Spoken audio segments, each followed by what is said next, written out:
Hi everyone, my name is Rachel and I'm an ambassador for Setting Scoliosis Straight. So I myself was actually a scoliosis patient and I had my own spinal fusion surgery back in 2015. And now I'm a student at UC San Diego studying bioengineering, hoping to also become a physician in the future. And yeah, I'm here today with Dr. Bachman and I'll just be asking him a couple questions about his research. Hi, I'm Keith Bachman. I'm one of the orthopedic surgeons at the University of Virginia, focusing mainly on scoliosis care for children.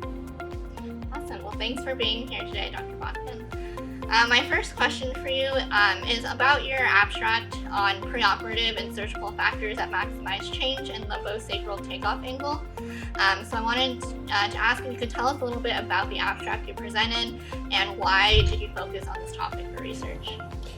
It's really been a little bit of a journey. When I joined at the University of Virginia, I had a senior partner who was interested in this concept of the lumbosacral takeoff angle, which is the lumbar spine, the lowest portion of the spine, the sacrum at your pelvis, and sort of how the spine comes off at an angle there. And that number we can measure, and then seeing whether that number can impact what we need to do from a surgical standpoint with scoliosis. So we have a lot of different ways that we try to classify or try to make things easy for people to figure out what we should do about this. And certainly what we found through our research is that if we don't instrument down into vertebrae, then we're not going to control what is there. So if you have a larger lumbosacral takeoff angle, there's going to be more that's left after a fusion surgery.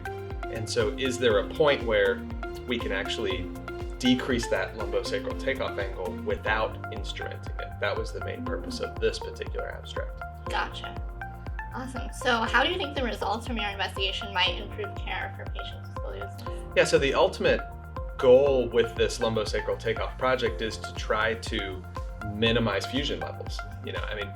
We know, and certainly with the burgeoning of tether and some of these other things, minimizing the amount of the spine that we fuse while still maintaining control over the scoliosis is the name of the game.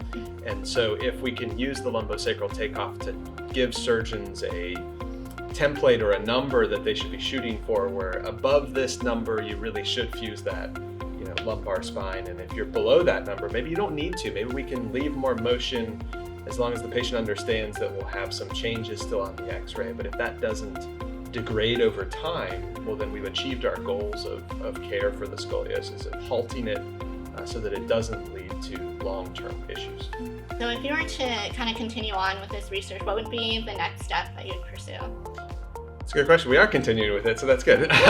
So the main things that we want to look at now are the longevity of correction. So far we've only looked at 2 years of information for these patients. So that's the beauty of the Setting Scoliosis Straight Foundation of the HARM study group, is that it's long-term longitudinal collection. So most recently we've now stretched it to 5 years with continuous follow-up for these patients. And then obviously we have some patients that are starting to get 10-year data and 20-year data in the study group.